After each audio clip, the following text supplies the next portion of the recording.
Good evening and welcome to News Hour. My name is Daphne Zainab. Coming up in this edition, President Bill sympathizes with fire disaster victims at Kobe. Office of the Vice President ends two-day retreat in Bow City, and State Council continue to lead witnesses in evidence at the ongoing commissions of inquiry. All these stories and more lined up in this edition of News Hour.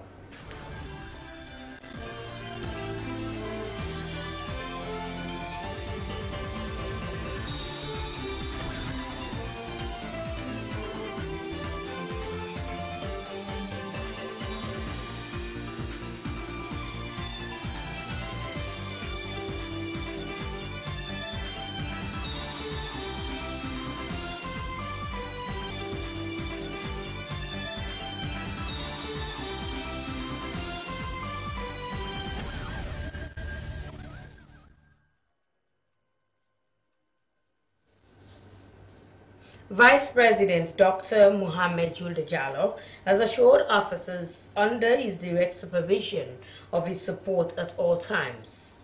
He was speaking at the end of a two-day retreat organized by the Office of the Vice President at Doas Hotel in Bo City. Thomas Neal went along and now reports.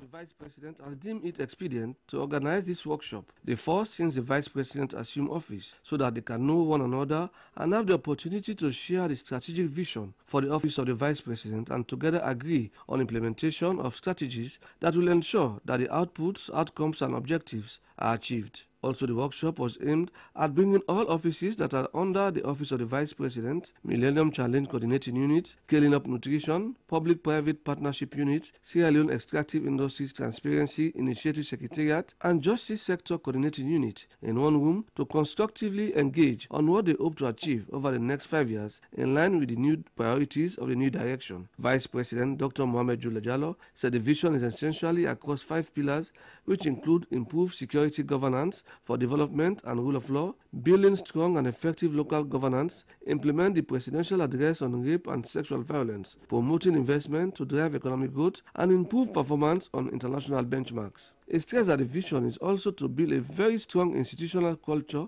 that will allow them to relate to core management monitoring, evaluation of programs, work plans, and staff appraisal. So once we are able to establish effective control in terms of management, implementation and monitoring of the unit we have, then we have a space to expand. Then we can now accept additional units to come from other ministries, particularly from the presidency, the State House. This is simply because the president wants to establish control on key strategic priorities of the new direction government. So over the years, you realize that the culture has been every new office that was created is just thrown to the State House. So you have a lot of offices in the State House, but very little government control. There was a time when even offices were created for individuals. You know, a president will visit Brazil, they will introduce a Sierra Leonean to the president. They say this man is a neurologist. Then they will come, Center for Neurology Support in the Office of the President.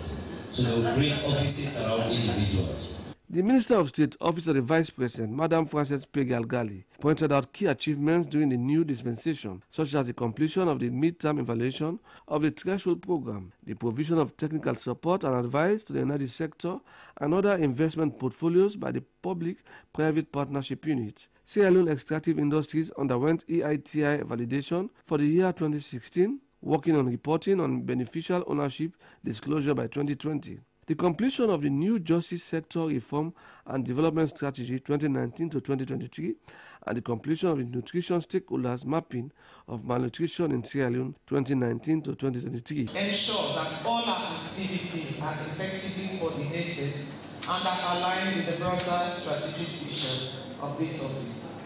Let me assure you that we will continue to provide support to your offices. However, in order to do that, we need to be clear on mutually agreed upon expectations and agree on the tools that we would evaluate and assess the activities, objectives and outcomes within your work plan, which we will present later on during this workshop. the Secretary to the Vice President, Baba Fortune, made a presentation on proposed staff organogram as well as the strategic vision of the Office of the Vice President. The presentation of work plans by units under the supervision of the Office of the Vice President by heads such as Scaling Up Nutrition, SLETI, Public-Private Partnership Unit, Millennium Challenge Unit, and the Justice Sector Coordinating Unit form part of a two-day retreat. For News Hour in Freetown, Thomas Neal reporting. A fiduciary agency, BDO, has tendered boxes of documents in respect of hazard payment as evidence in the ongoing commissions of inquiry. The presentation of the said documents followed recent testimony by the managing partner of the agency, who said a total of 283 billion leones of the Ebola Response Fund was received and managed by the agency. As Princess Gibson reports, the bench physically verified the evidence. Today's court session saw what could be described as paper trail, a fiduciary agency that is also a commission witness, BDO, tendered boxes of evidence in respect of hazard payments during the Ebola outbreak. Justice George Will physically verified and inspected documents. This move by Commissioner George Will was to inspect the documents tendered in respect of requests, approvals and payments by the National Ebola Response Center (NAC) during the Ebola outbreak. The documents are to verify 60 billion loans electronic payments as hazard allowances to medical staff and 640 million loans payments transfer by Splash Money Transfer Agency, 500 million loans as payments to the Catherine's Catering Services. Is also unresolved in the 2014 audit report, despite the boxes of evidence that were tendered by the fiduciary agency BDO. Commissioner George Will also asked for individual verification for the payment of hazard allowance to health staff. He also asked for bank statements to be tendered as part of exhibits to the commission. Also at Commission 64, Counsel Ibrahim Mansare, representing former Minister of Youth by Mahmoud Bangura, also sought clarification relating to his client, who is also being investigated by the Anti-Corruption Commission (ACC). He submitted that for his clients to be subjected to both the Commission and the ACC could amount to unjust outcome and double jeopardy. Responding, Commissioner George Will stated that the Commission of Inquiry and the Anti-Corruption Commission are two different entities with different mandates. He assured the Council of Fairness and Protection of the rights of his clients, former Minister of Youth by Mahmoud Bangura. Commission 64 has been adjourned to Wednesday, 6th March. Princess Gibson, SLBC News. Commission Witness 10, former Permanent Secretary of the Ministry of Agriculture, Forestry and Food Security, Abdullahi Koroma, has tendered his statements before Justice Bankole Thompson at the ongoing commissions of inquiry, marked as Exhibit AJ1 227. Rama Suma was there, now reports.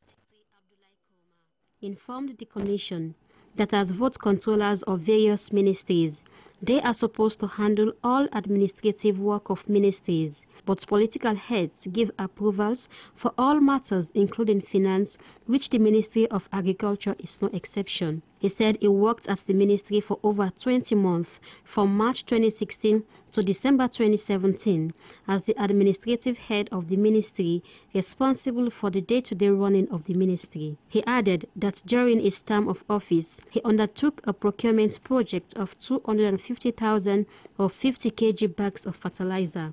He disclosed that the former Minister of Agriculture, Professor Monty Jones, wrote a letter to President Koroma requesting an executive clearance for the restricted bidding for the purchase of 60,000 bags of 50 kg of fertilizer to support the President's recovery program. He said on that document, the former minister requested for 3 types of fertilizer, namely 60,000 bag of 50 kg of NPK 20-20-20, 100,000 bag of 50 kg of NPK 15-15-15, and 90,000 bag of urea 46%. And in that contract between the government of Sierra Leone and Balsam Enterprise, there were clauses guiding the supplier and the purchaser as to terms and conditions of payment, supply, specification, and amendment of the contract. Not so. Yes, there are terms and conditions guiding the supplier of the said fertilizer. He told the commission that the minister, in his own wisdom, brought the initiative for the purchase of such a huge amount of fertilizer in order to promote production and productivity in the country. According to him, the initiative was widely discussed with other stakeholders in the ministry. In his intervention, Commissioner of Commission 65, Justice Bankole Thompson, said he will not preempt anything until judicial intervention. He said there is a variance between the fertilizer, especially with the NPK 20-20-20, NPK 0-20-20, and NPK 20-20-0. It could be recalled that in the performance audit report on the increase of the purchase of fertilizer, the management response by the PS was that the senior procurement officer did not produce any response. Permanent Secretary informed the Commission that at that time when the report came out, he was not at the ministry. Meanwhile, the hearing were adjourned to Wednesday, the 6th of March 2019. SLBC News, Maya Masuma reporting. About 100 shanty houses at Kube community were gutted down by fire in the early hours of Monday around 3 a.m. According to eyewitness, the fire was caused by an unknown person in the community, and due to heavy winds, the fire went ablaze and out of control. Hundreds of people, including children, are now homeless, and millions of leones worth of property burnt down. An eyewitness who spoke to the SLBC said he overheard some young people in the nearby room saying that the fire was getting bigger and they must put it out before it got out of control, but could not ascertain where the fire started and what caused it. Another witness, Chairman Kube Community Mohammed Kamal, said that a guy called IPAM lit a candle in his room and he suspected the fire came from that room. Some school children could not attend school as a result of the fire accident. Victims of the fire appealed to government and other humanitarian organizations for food, shelter, and other household items. The Kube community is one of the country's most popular slum communities and densely populated, and an area which environmentalists say is not habitable and has always been characterized by disasters caused by human activities. Meanwhile, President Julius Maada Bio later visited the scene and donated relief items to victims. Hawa Mosiri was there and now reports.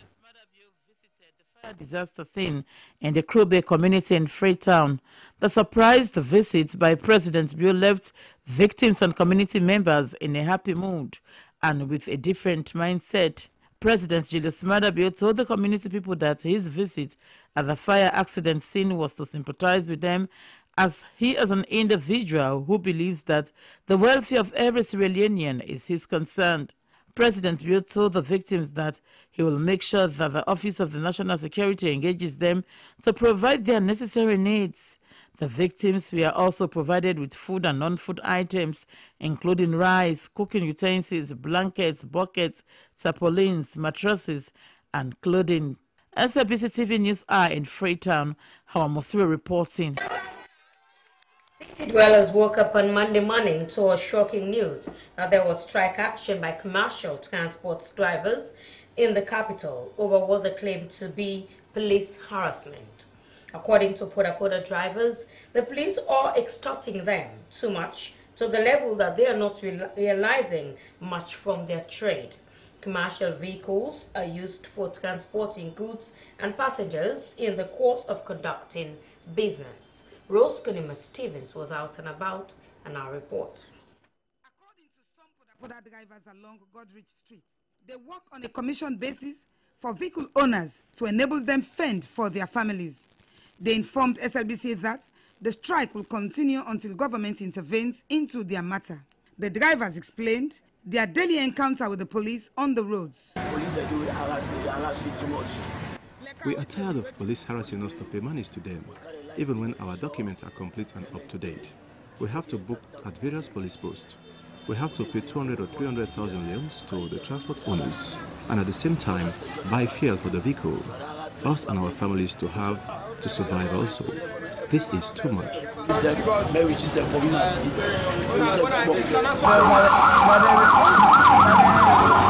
kind of us. Drivers' union is not helping our situation because they normally take 25,000 leons from each of us to settle the police. So we are expecting the police to allow us to do our business freely since we have already paid for our services. 25,000. They are all told you they drive them 10 years, not able to achieve nothing. I have been a driver for over 10 years with nothing to show for it. The road officials levy heavy fines on us even after paying at each police post. And there are traffic officials on bikes who intersect us wherever we park to onboard passengers, and we have to pay on the spot. The financial secretary of the drivers' union along Godrich Street refused to make comments as, according to him, he can only talk upon instruction by his boss, who was not present at the time. Deputy Executive Director General SLRSA Ibrahim Sano denied allegations of the safety corps receiving bribes, but rather said there is a ban on metal seats and derelict vehicles which pose serious threat to passengers. This whole thing of metal seats started way back in July 2017. That was even long before I came to this authority. The executive director came based on the statistics he had received from the WHO data on crashes with regard in Sierra Leone. I mean, he felt so disturbed with those statistics, coupled with the ones given by Dr. Owis, the pathologist from the Ministry of Health or the mortuary. So because of those reasons, he now gave a ban on all metal seats. On the allegations they are talking about the 500,000, we have what we call prohibition. And once your vehicle is prohibited, they'll give you a slip. And if it's that deplorable, then they will now issue you a fine. We you pay 500,000. But even in paying that 500,000, you have to come pay at the bank. So the allegation I'm hearing that people are paying monies to cops, it's uncalled for. Police at Central Police Division, who spoke to me off camera, denied the allegations and challenged the drivers to bring forward evidence to substantiate their claims. The strike action by commercial drivers left the streets empty of commercial vehicles and commuters were left stranded. Reporting for SLBC, Rose Kenema Stevens. Kapoto's Quarries, Sierra Leone Limited, and the Ministry of Labour and Social Security have paid over 80 million loans to former employees of the company. The payments came after a strike action by the employees in October last year. Aruna Patrick Kamara witnessed the payment at the Ministry of Labour, Port Loko and Klein Town. Sierra Leone Limited went on strike, calling on the Ministry of Labour to intervene.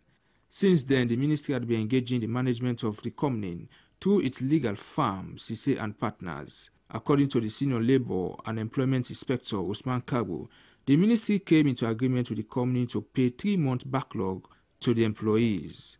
He said as a ministry in charge of labour issues, they are always there to ensure they protect workers and call on other companies to treat their staff as stipulated in the labour laws of the country, as failure to do so would face the full force of the law.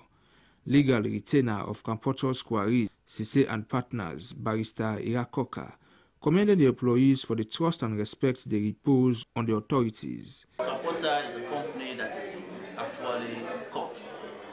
Some of the shareholders had to sue the others. We are actually consulted to represent the Chinese partner. While we were trying to sort out the issue, workers actually made complaints to labor. We honored the invitation made by labor to us. We went there, we discussed, we resolved that the workers should be paid a certain sum. And then behind the scene, we kept working until this payment was made today. A representative of the employees who worked as supervisor, Emmanuel Touré, said even though their expectation was not met, they were satisfied with the intervention of the ministry. He commended SLBC for hearing their concerns, which led to the ministry's intervention. Aruna Patrick Kamara, News Hour.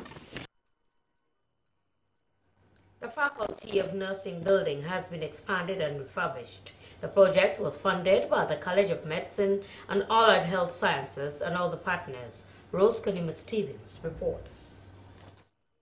The expansion and refurbishment of the facility of nursing school includes classrooms, library, skills and ICT labs. The Deputy Vice Chancellor, College of Medicine and Allied Health Sciences, who is also an associate professor, Dr. Mohammed Samai said the present development and the review of the curricula started during his tenure, noting that it is a laudable venture to strengthen and improve on the facility as the present infrastructure will enable better health care delivery in the country. So we are appealing to government through the Ministry of Higher and Technical Education to support commerce to be able to provide infrastructure for the students. We know we are few in number in terms of health personnel in the country. So the reason why my predecessor really admitted more students that we can accommodate was just to make up for those numbers. So what we are saying is that yes, it is good to take in more students, but we don't want to compromise quality for quantity. That is one side. And if we really want to increase on the quantity of students, the number of products that we produce every year, then we need to establish a new medical school. But we just want to caution that instead of starting a new medical school, we have to strengthen what we already have at the commerce, and then we learn from those experiences, and then we can now embark on the construction or the establishment of a new medical school. Officially unveiling the refurbished facility, the Minister of Technical and Higher Education, Professor Eagbakima, expressed delight over the venture, noting that the classrooms were overcrowded, but the students can now learn in a conducive and enabling environment. He emphasized that the new direction government is keen on accessing quality and relevance that will enhance quality education. The minister noted that he was impressed with what he saw. Health, if you look at the development plan, the government's flagship is education. Even if you have health, if you don't have education, health comes after that, so they have to be combined, education, health, and agriculture. Those ones, if you're well, you can study. If you study, you can pass. If you're hungry, you're not going to retain anymore. So these are things that are really important. The government is concerned about all of it. Education, health, agriculture, and the rest of it. Doctors and academics at the session praised the efforts of commerce for the extension, describing the institution as one of the best in the sub-region. For SLBC News, Kenema reporting. The Deputy Commissioner of the National Youth Commission, Emerson Kamara, has disclosed that 67% of young people in the country are jobless. He was speaking at a job trade fair organized by the Career Sierra Leone in collaboration with the National Youth Commission at Radisson Blu Hotel, Aberdeen. The job fair is for graduates to meet with potential employers to help reduce the unemployment rate. Doreen Barry reports. It's an opportune time for job seekers to interface, build a network, and have connections with potential employers. And hundreds of graduates were at this year's job fair with their CVs and university qualifications, which they presented to various institutions. However, Career Sierra Leone, a social media platform, has over the years been helping young people to access jobs through the internet, but saw the need to create a direct connection through the job fair. The job fair is expected to help institutions save cost and time to get the best staff. The Deputy Commissioner of the National Youth Commission, Emerson Kamara, said that over the years, youth unemployment has become a major challenge, which is why the Commission has developed new strategies to address such.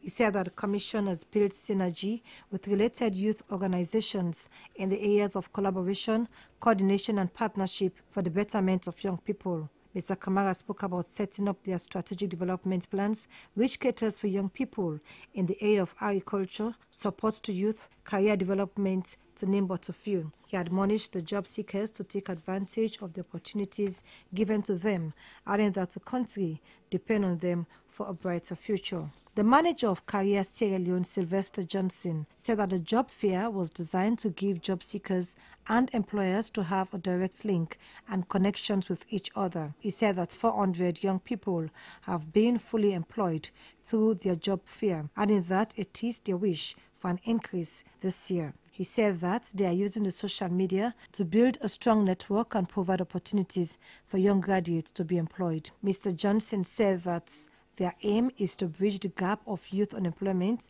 and help young people to market themselves to potential employers. Representatives from various institutions commended Career Sierra Leone and the National Youth Commission for such a laudable venture, which they say will create a platform to meet and discuss job opportunities with them. Some of the graduates told SLBC that having access to job after university had been a challenge. They expressed the hope that the job trade fair will enable them realize their dreams of gaining employment. Well, in case you've just joined us, this is News Hour coming to you live on SLBC Television. My name is Daphne Zainab Kamara. European Union has boosted the capacity of members of Parliamentary Oversight Committee on NACSA and NGOs to enable them effectively perform their oversight functions. The two-day engagement was under the European Union's support to the governance sector project. Ibrahim Samura was at the New Brookfield Hotel, Jomo Kenyatta Road in Freetown, and now reports.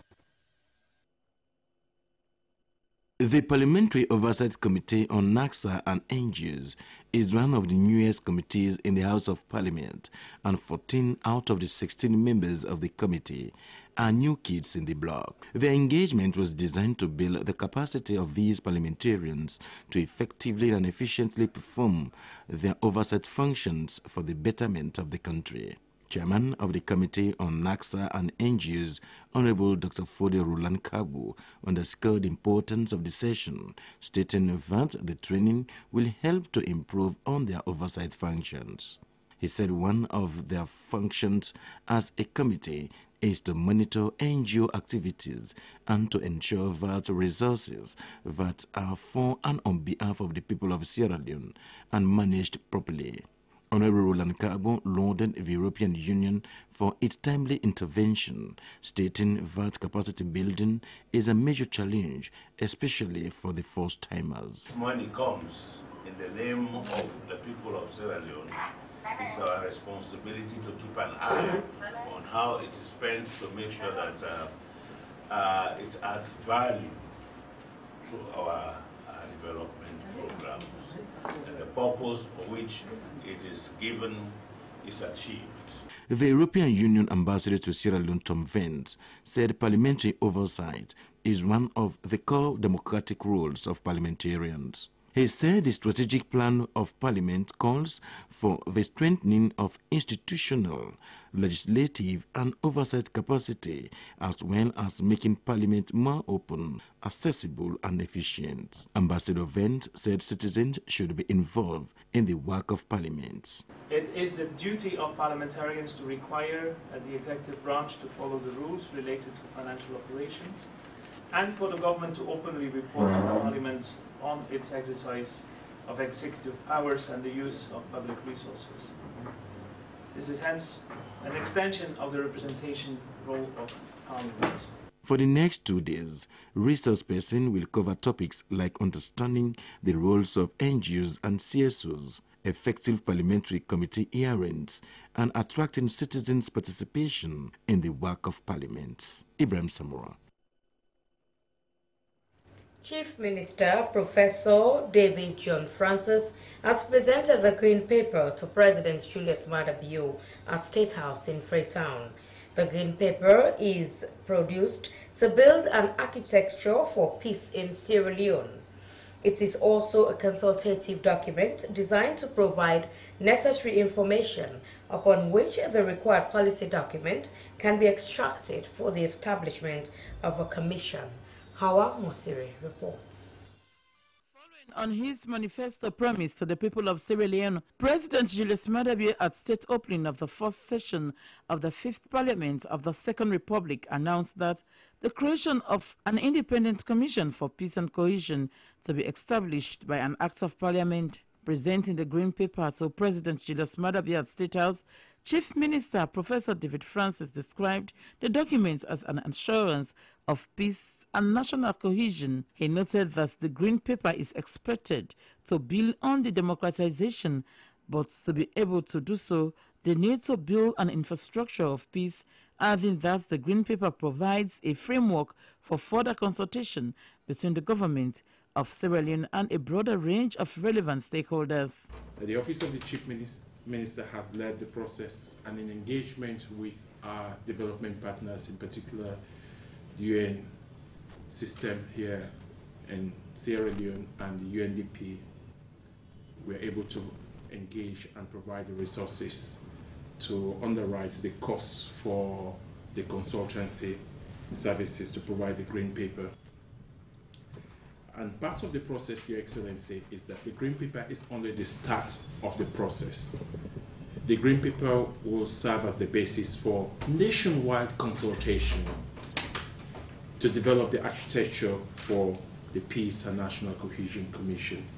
Responding, President Julius Maada Bio stated that in the last 10 years, the building blocks of national cohesion and the feeling of belonging of all citizens had gravely crumbled.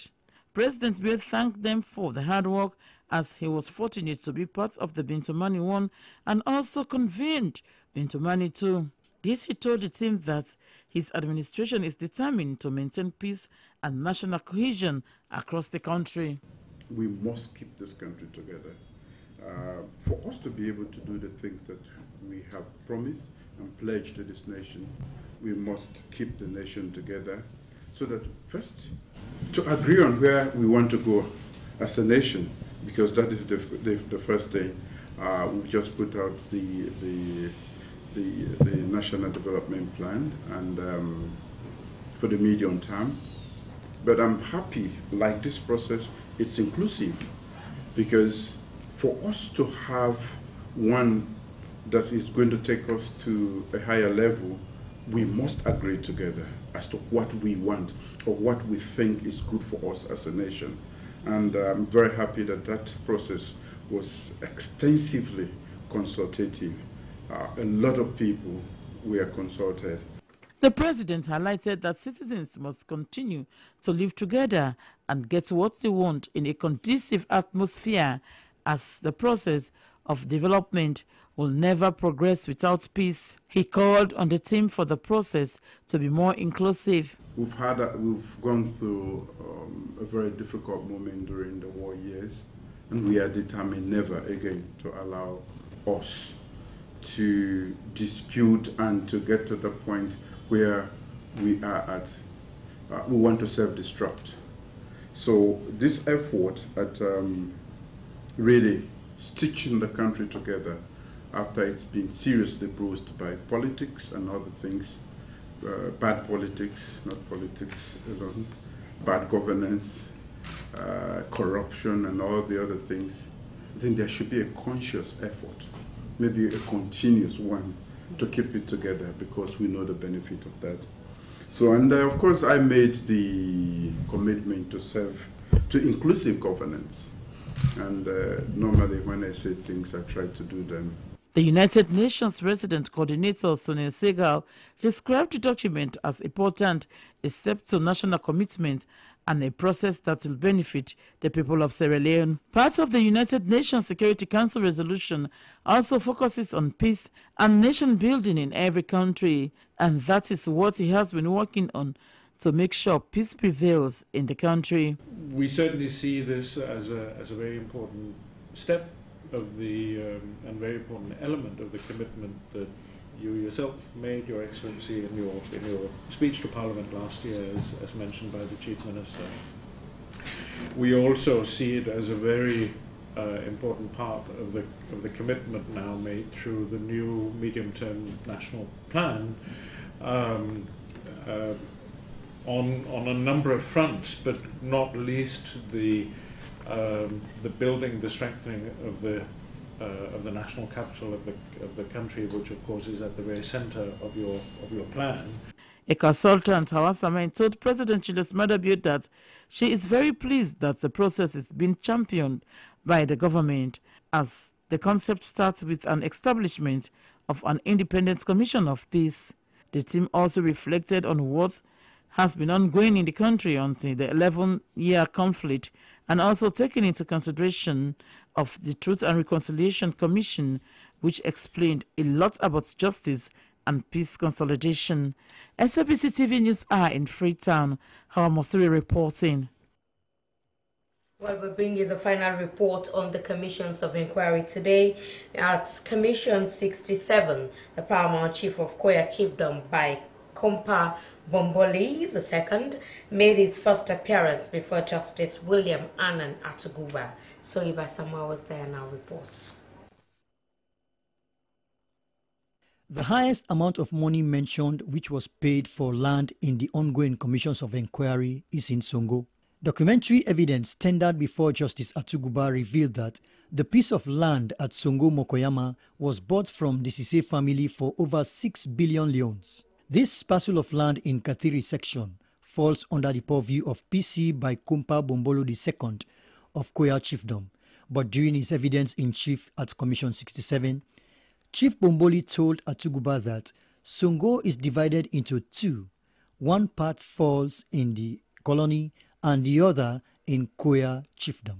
The second local authority to appear in the commissions of inquiry told Commissioner Atuguba that since his coronation in 1973, he could not recall how many documents related to land transaction he may have signed to. When shown a conveyance document which was prepared by HFC Mortgage and purported to bear his signature, Paramount Chief Bomboli denied signing to same, adding that all signatures he appended to a document were in Arabic. Justice Annan Atuguba stood him down to return to the commission on Wednesday, March 6th, for continued cross-examination by persons of interest counsel, Ibrahim Sori Kuruma. Soriba Samura, Freetown. The National Minerals Agency with Anti-Corruption Commission has held the training for newly recruited mines and compliance officers on the theme of holding ethics and integrity in the workplace. The session, which was held at the Ministry of Mines and Mineral Resources, equipped the staff on how to fight against corrupt-related issues surrounding their work. Joseph Toure reports. The fight against corruption and unethical behavior, among other things, in the public sector are very vital to ministries, departments and agencies in achieving their mandates and visions. To combat these menace, many believe that effective and robust actions need to be taken to shape unethical and immoral conduct of some public servants. In this light, the National Integrity Committee at the National Minerals Agency pledged its commitment in ensuring that issues of corruption-related issues are investigated and dealt with. A representative from the Systems and Processes Review Department of the Anti-Corruption Commission, Musa Kante, noted that integrity and morality are the right things to uphold as per constitutional mandate. He urged them to work within the codes of ethics, norms, values and their job descriptions. Mr. Kante admonished them to have zero tolerance to gifts, as they have the potential to negatively influence the decisions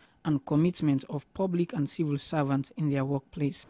Never accept a gift, gratuity, or any thing of value if the gift, gratuity, or thing of value could be reasonably expected to influence your votes, judgment, or action.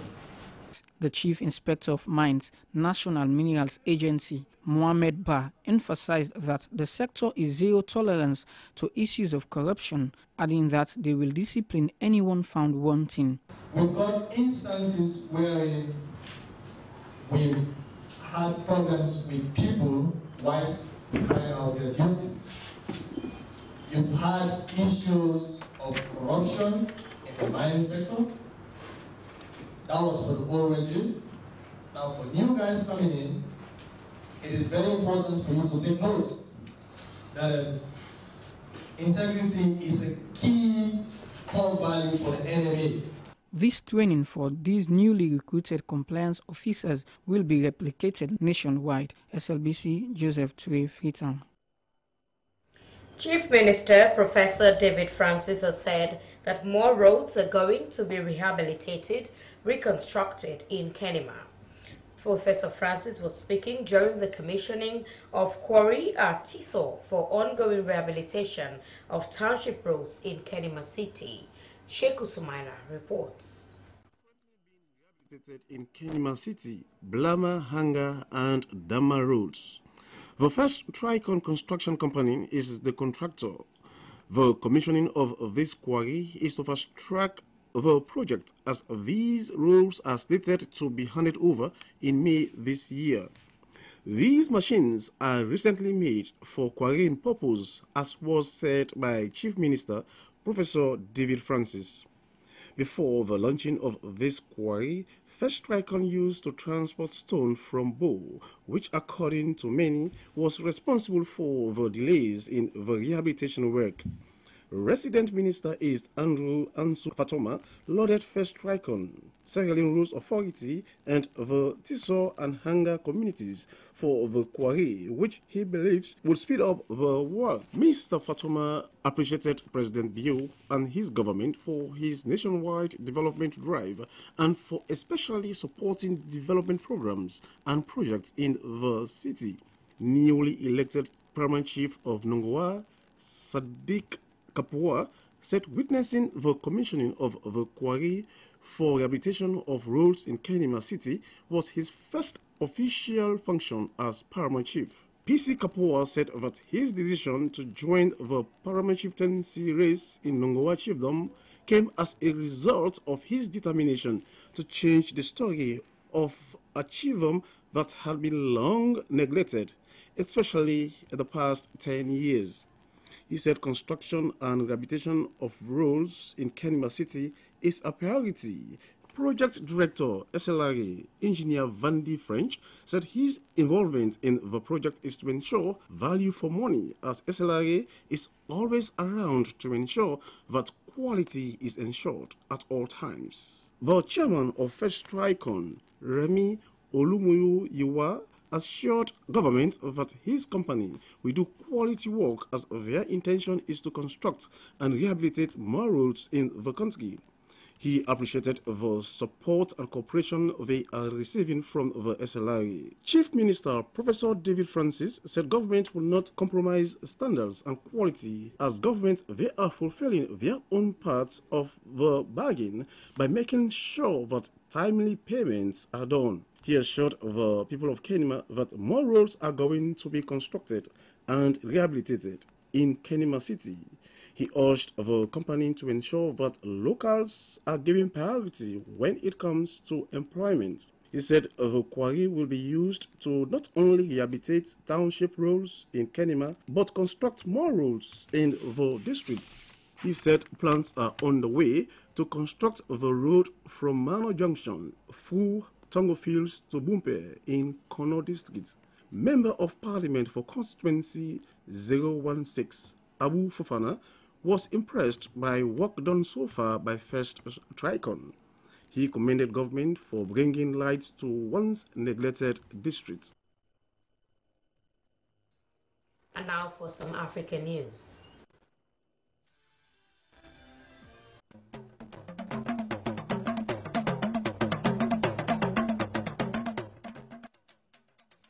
Police in Tanzania have arrested 65 witch doctors or traditional healers in connection with the ritual killing of at least 10 children. The children were killed in January and many had body parts removed.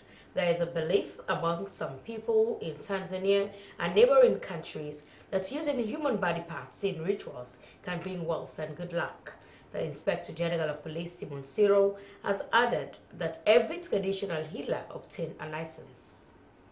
South Africans have reacted angrily to a live video of a singer being beaten by what appears to be her boyfriend. Bongikile Simalene, known by the stage name as Babes Budomo, was talking to fans on Instagram Live in a bedroom where she was slapped repeatedly. Babes Wudumo is trending on Twitter in South Africa as is the hashtag Stop Women Abuse. Culture Minister Nathi Mathlewa said he was horrified and called on the singer to press charges. A British museum is to return a lock of hair that the Ethiopian government considers a national treasure. It was cut from the head of Emperor Tewodros II, who killed himself rather than be taken prisoner by the British during their 1868 invasion of Ethiopia. His 7-year-old son, Prince Alimehu, was taken to the UK along with looted treasures. He became a favorite of the Queen Victoria before dying at the age of 18. His remains are kept in Windsor Castle despite campaigns for their return. It's now time for sports. We bring you Esther Mari Samoa.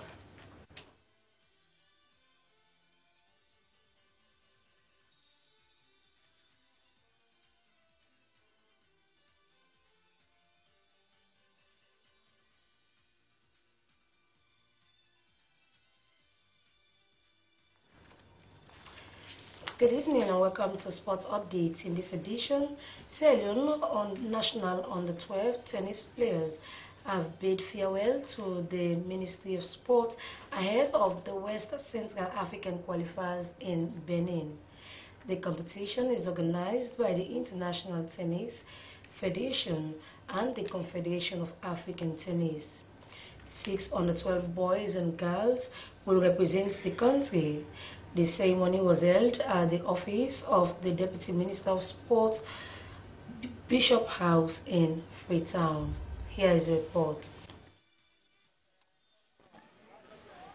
Over the weekend, the tennis court hosted parents, guardians, and well-wishers who were in jubilant mood as their kids will be representing the country in the West Central African nation for the under-12 tennis qualifiers. The executive of the association called on the parents to be supportive of their kids in pursuing their professional career. The team, together with the newly elected president of the association, Kelvin Kelly, and his executive, bade farewell to the minister and officials of the Ministry of Sport. Minister of Sport Ibrahim Yelenke commended the newly elected executive of the association for providing the support to the kids. He called on the athletes to represent the country well, noting that Sierra Leone is a nation to reckon with. He called on the coach Abdul Alpha to take good care of the kids as they travel to Benin. Mamadou Alpha said the players are prepared for the competition and assured all of a brilliant performance.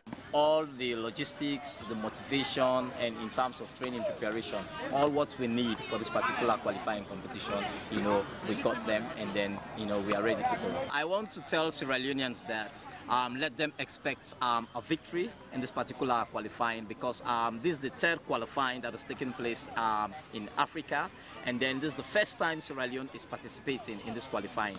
And I want Sierra Leoneans to hope for a better result, best result, because we have the best of the best in this particular category to represent us.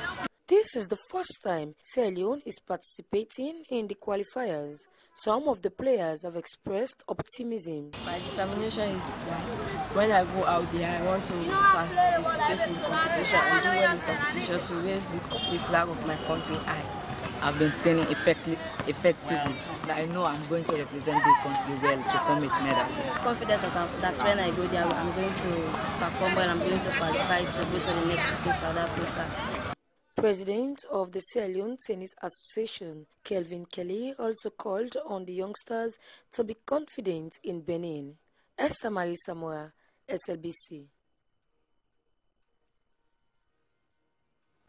And in the ongoing Sierra Leone Premier League today at the Siak Stevens Stadium, Eastern Tigers defeated Port Authority by 2-0 in today's result.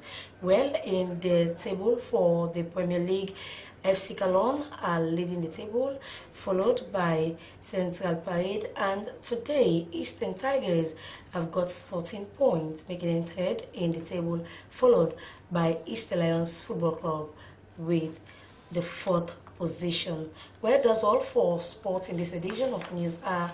I am Esther Maisama. Thanks for watching. Well, many thanks to Esther Maisama for the sports update. And for entertainment, Sierra Leone reggae music is taking another dimension, especially in changing the mindset of the people through reggae music. Rasmo is a reggae artist using his voice for the voiceless by expressing their feelings through reggae music.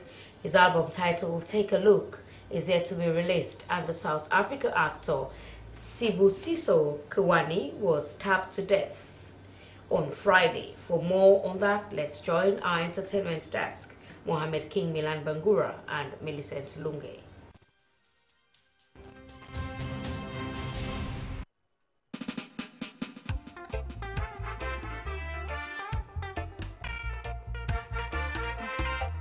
In Sierra Leone, reggae music is taking another dimension, especially in changing the mindset of the people through reggae music. Mohamed Kalon, commonly known as Rasmo, is in the entertainment industry as a reggae artist by using his voice for the voiceless by expressing their feelings through reggae music. Rasmo was born in Kenema and began his musical career at an early age. He did his primary schooling at the UMC Primary School in Kenema and later went to Bo Government Secondary School in Bo. According to him, at a tender age, his parents were in support of his musical ambition and helped him to pursue his career. Today, he is a reggae singer and root rock reggae is his favorite. This artist is at present planning to launch his album titled Take a Look in April, which has 10 songs. There, the song Take a Look portrays the tragedies in the country like the Ebola epidemic, mudslide, and the fight against corruption. I just look at myself and say I have to contribute one way or the other, to bring out the things that are underneath so that the world will know and will see. So I decided to just bring out this thing, take a look a while and have patience. Rasmo said Rastafarianism is a calling and should not be grabbed just like that by anyone. He got his inspiration from his mentors like Bob Marley, Nasir Fonti, and Burning Spear. According to him, he wants to take Sierra Leone reggae music to an international level. He came into active music in 2016 as a way of contributing to the country's development as it is faced with economic, social, and political challenges. Rasmo recorded his upcoming 10-track album at the LP Studios, and he is at present looking out for a manager. He called on his fans to continue to support him as he will give them their expectations, and called on the government to pay attention to the music industry as it's a means of disseminating messages faster.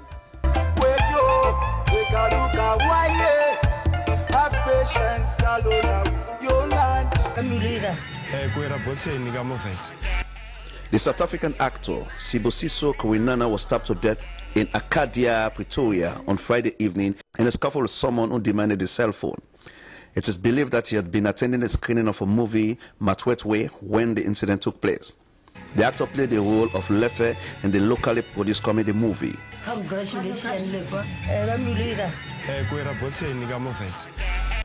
Police spokesperson said on Sunday morning they were yet to make an arrest. Officers were still taking statements from people who were around when Kewani was stabbed to death. Black Coffee, who co-produced the movie Matwetwe, posted on his Twitter account on Saturday with the caption, "What a loss. How long will it take for us to realize we have a crime problem as a country? How many people must die before we do something? Who must we trust to protect us and our families?" The actor played the role of Lefe in the locally produced comedy and shot to stardom after Matwetwe hit the big screen last month.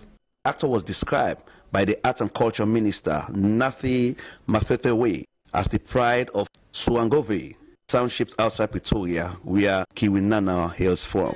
Kewani and his friend were on the corner of Pretoria's and Steve Biko Street when he was attacked by a person who demanded a cell phone. It was reported that he wrestled with the attacker for the cell phone before he was allegedly stabbed with a sharp object on the upper body. He was certified dead on the scene. At its 2019 manifesto briefing on social transformation on Sunday morning, the ANC said in a statement that it was sudden at the senseless killing of a young man. Sibusiso Kewani whose life was taken soon and the nation robbed of a rising talent. He was 25 years old. May his soul rest in perfect peace. Well,